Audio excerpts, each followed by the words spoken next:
You may have heard of Bitcoin by now, and the hype it had over the last few weeks, reaching all-time highs, then boom, dropping over $1,000 within minutes, and a few days later, hitting a new all-time high.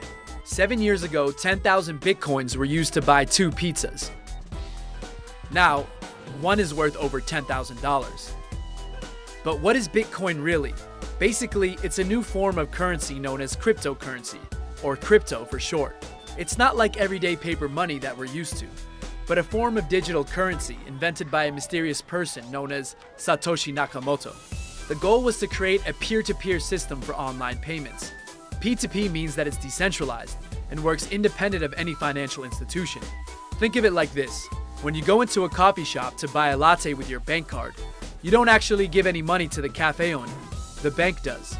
With digital currency, there's no banks, no entities, or governments that control it, eliminating the need for a middleman. So where does Bitcoin come from? Well, it's mined. Not with a traditional pickaxe, but with computing complex mathematical equations. Once the equations are solved, new Bitcoins are generated, or mined. The term mining is commonly used because, like our mineral resources, there's a limited number of Bitcoins out there. In the case of Bitcoin, that number is 21 million, period. But there's more. Miners don't only generate new Bitcoins. They use their computers to verify transactions and prevent fraud 24 hours a day. This is done by collecting all transactions made during a set period into a list, called the block.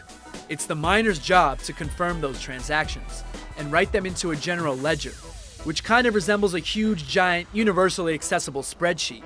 So, instead of one person controlling everything, there are thousands of computers around the world connected to a network which all come to an agreement on which transactions are valid. But how does it do all this? By using something called blockchain. If Bitcoin is email, then blockchain is the internet. It's a whole ecosystem that we'll cover in another video. Another thing to mention, mining Bitcoin is costly. There's the high cost of electricity and the hardware components wearing out. An individual mining Bitcoin would find it really difficult to make any money that way. That's why there are Bitcoin farms around the world, mining, processing, and verifying transactions. People can invest in them and get a small percentage of the returns. Alternatively, Bitcoin can be traded on many exchanges. An exchange is a marketplace where you may buy or sell your crypto in exchange for regular currencies. There are many exchanges that any person can use. Coinbase, Bittrex, and Kraken are some of the most popular. Do you think Bitcoin is going to revolutionize how we use and think about money?